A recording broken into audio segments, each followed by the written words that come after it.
Howdy, everybody. We're picking up where we left off last class. So we just got to Pearl Harbor, Declaration of War, and now we're going to pick up with the beginning of World War II, focusing initially on the home front. So, how people in the United States, how the American people started mobilizing for war, how we started producing goods for war, how we rationed, and all these different kinds of things. So, of course, we got to start off with that Declaration of War. This came almost immediately after the Japanese attack on Pearl Harbor. So he called this a day that will live in infamy, FDR, when he gave his speech and asked for that declaration of war. So that famous speech on December 7th, 1941. Interestingly enough, it's actually Texas Senator Tom Connally that introduced the Declaration of War to Congress. So Texas is right there at the front. And so on December 8th, 1941, the United States entered World War II by declaring war against Japan. The next day, Germany, Japan's ally, declared war on the United States, and we declared war back on Germany. And this is going to have interesting results because by declaring war on us, by Germany declaring war on us, that's going to make the United States take a Germany first approach. Even though Japan attacked us, we are joining with the other allied forces in Europe, so mainly Russia and England, and we're going to take a Europe first approach. While we're fighting a two-fronted war, we're going to focus more on Europe earlier in the war. Now, in order to fight a war, we need those two big things, volunteers and money. So let's start with volunteers. So very quickly, between 1942 and 1944, more than 5 million American men will volunteer for the military. Now, the draft is also set up. So we have a military draft recruiting people, but volunteerism is going to be extremely high during World War II. Now, ultimately, the selected service will register 31 million men between 18 and 44 years old, and more than 15 million would serve in the armed forces of men and women. Now, women serve not in combat roles, but in a lot of supporting roles, some which we'll talk about a little bit later. Now, Texas is going to be crucial for World War II in a number of ways. We'll talk about bases and training in Texas later, but Texans that joined are going to be extremely important. As many as 750,000 Texans joined, including about 80,000 African Americans. A little more than 23,000 of those Texans will end up giving their lives during World War II.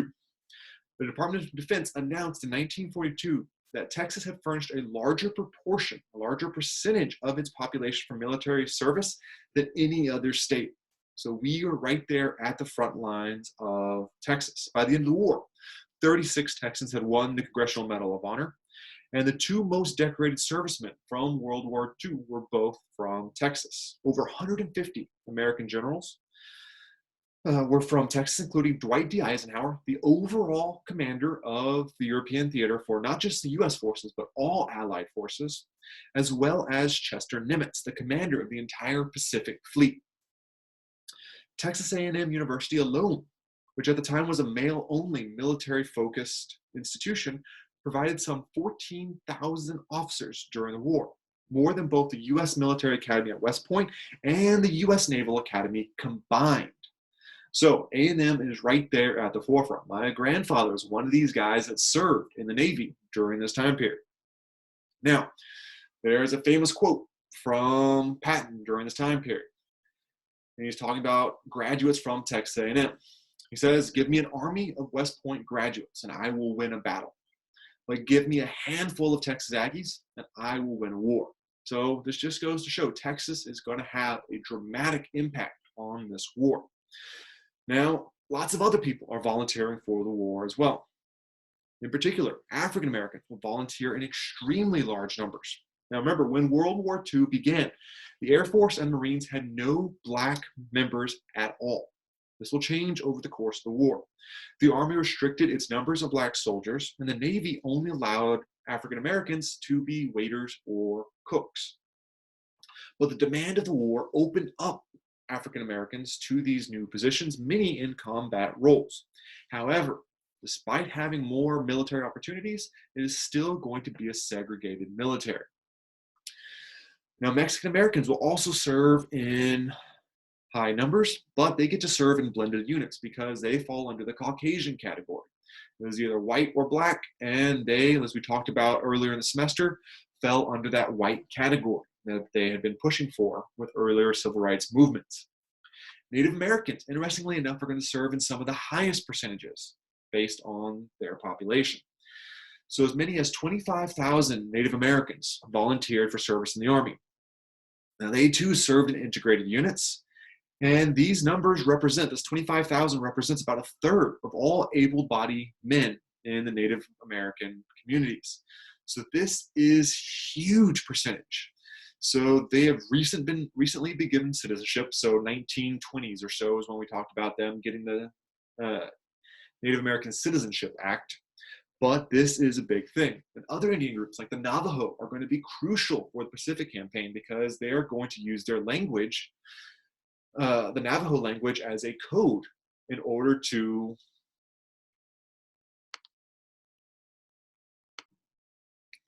they're going to be using the Navajo language as a code that the Japanese could never break. So their language was the best code in the Pacific during World War II.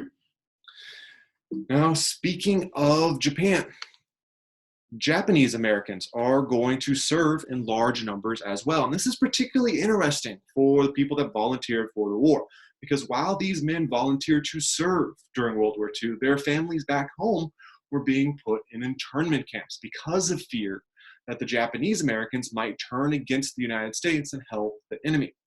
But many of these men will serve valiantly, and the Japanese units, known as the Nisei units, so made of exclusively Japanese immigrants and the children of Japanese immigrants. So officially the Nisei units are the 442nd Regiment Combat Team and the 522nd Field Artillery Battalion. These are going to be the most decorated units during World War II. So no other unit in the American military is as decorated, has as much valorous service as these units. So despite their families being put in internment camps back home, treated unfairly, not like full citizens, they are going to serve to the fullness of any other American. Now, as we gear up for war production, the U.S. government will create what's known as the War Production Board. This is going to facilitate all kinds of things. Basically, the manufacturing and production of all goods. Wherever you need goods for the war, this is going to organize it and facilitate it. Now, many companies like Ford and GM that had not been selling much during the Great Depression were more than happy to take government loans and retool their car factories to produce military tools, military weapons like planes and tanks. Now, the Secretary of War, Henry Stimson, put it this way: you would better let business make money out of the process or business won't work. So even though it was wartime, the government was still focused on allowing capitalist economy to thrive and flourish, because that was going to make the United States more powerful and more able to produce. If people at home were benefiting from it, then everybody else would as well. The war would be easier to win. That doesn't mean wartime profiteering, where you're charging outlandish sums of money, but let them make money, let business thrive and survive, and things will ramp up quickly. And they really did. The federal government placed over $100 billion in new orders for the military equipment alone in 1942 alone. That included orders for 60,000 planes, 45,000 tanks, and 20,000 anti-aircraft guns, and 8 million tons of merchant shipping, much of which was being hastily sent over to England to keep them in the war. And the orders for 1943 were even bigger. Ford built a brand new factory to churn out B-24 bombers for the U.S. Air Force. Over the next 4 years, the factory would build over 8,600 B-24 bombers, meaning that they were turning out an airplane every hour for 4 years. Fort Worth and Dallas, right near home, in particular, became the center of B-17 bomber production. At the peak of its production, the United States was producing a ship every single day and an airplane every 5 minutes. This is massive production. And the New Deal slowed the Great Depression down, but it's going to be this massive production that ends the Great Depression in the United States. This is going to give everybody jobs, put everybody back to work, either in factories or in some sort of production or serving in the military. Everybody is focused on fighting the Nazis and the Japanese during this war. But even normal American citizens are going to have to start doing their own part. In particular, they're going to have to start rationing.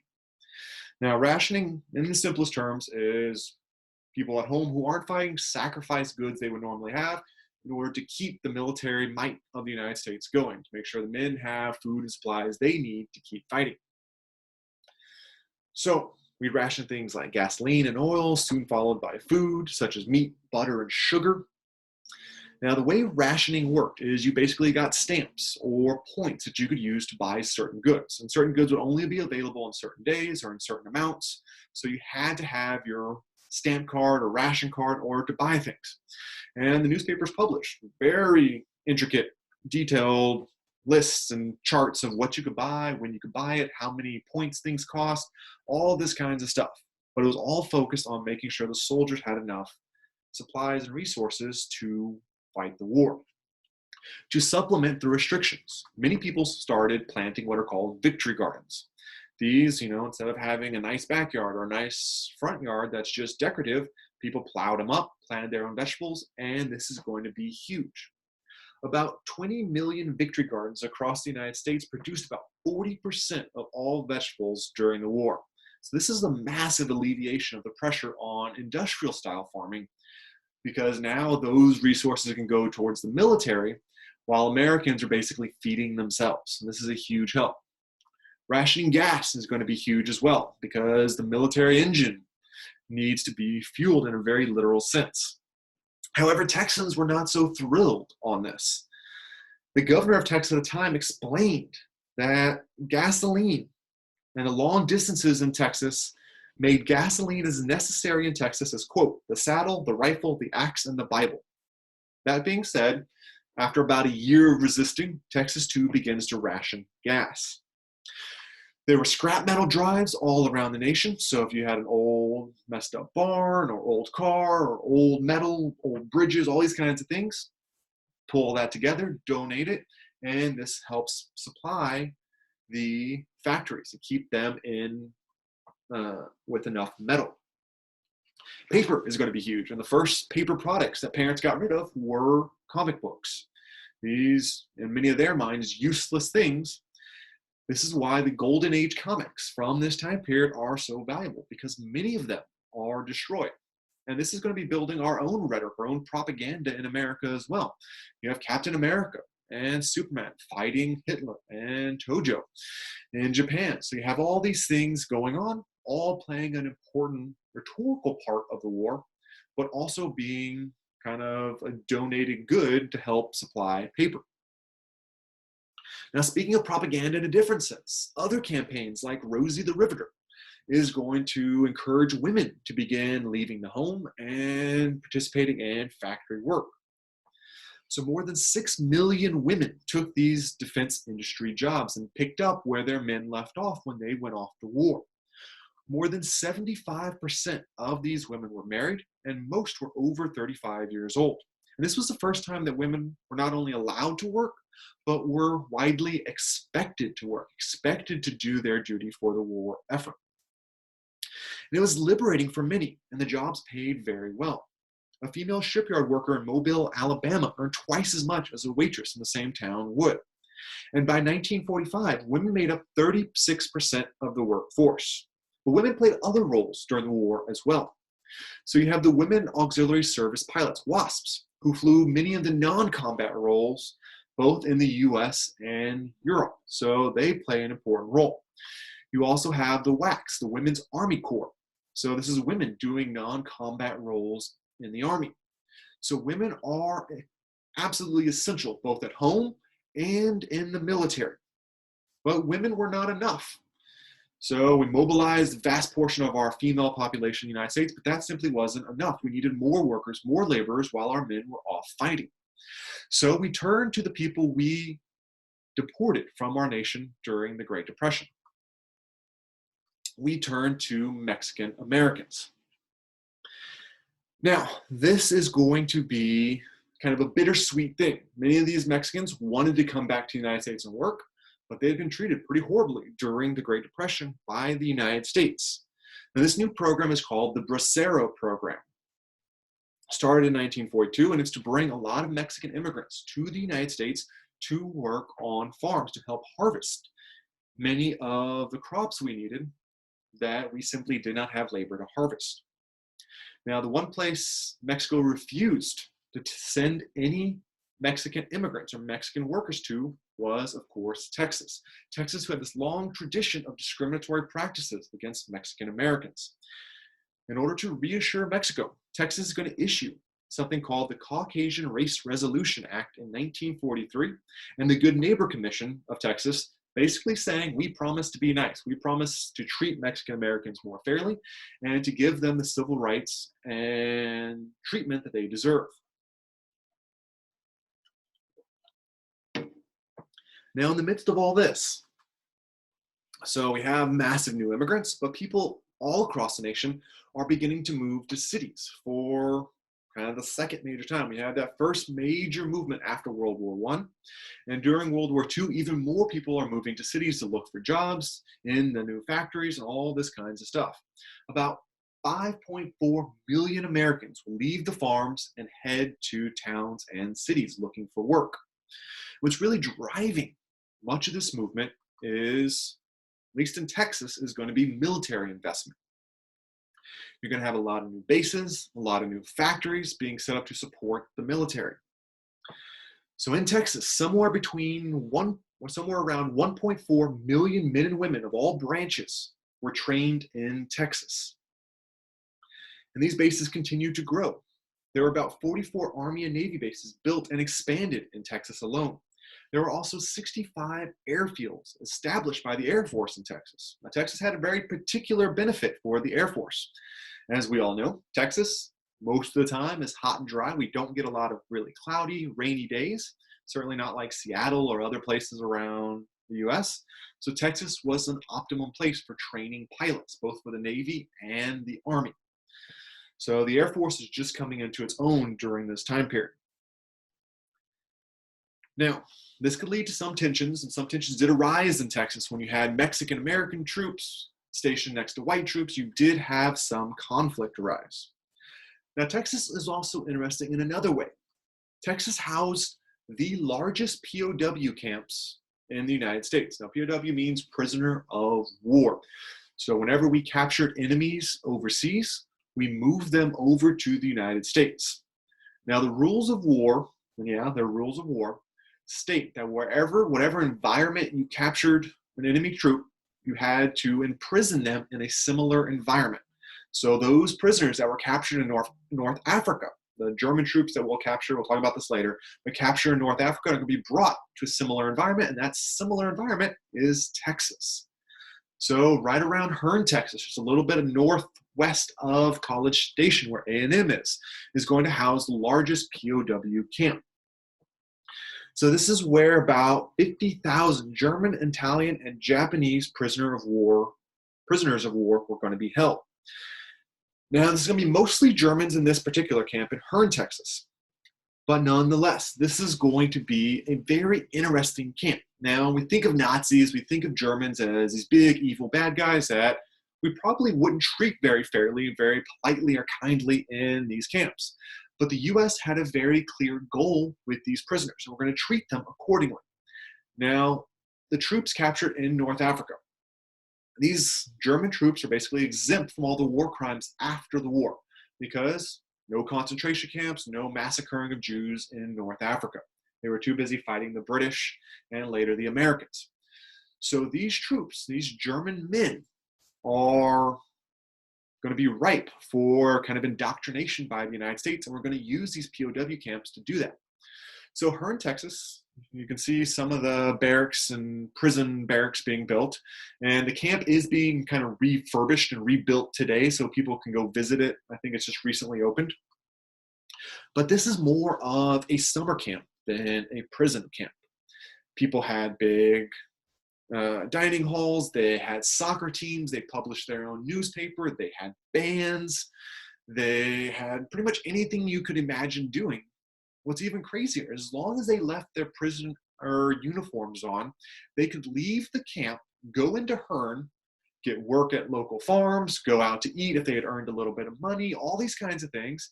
And as long as you came back at the end of the day and you never took your POW uniform off, you were treated freely, which is crazy because you can have a German prisoner of war in Texas eating at a restaurant in downtown Herne. But a black man tries to walk in, an American citizen that's serving in the US Army tries to walk in and eat at that same restaurant, he will not be served. So this is the weirdness of these camps. But what's even crazier about these camps is their proximity to A&M.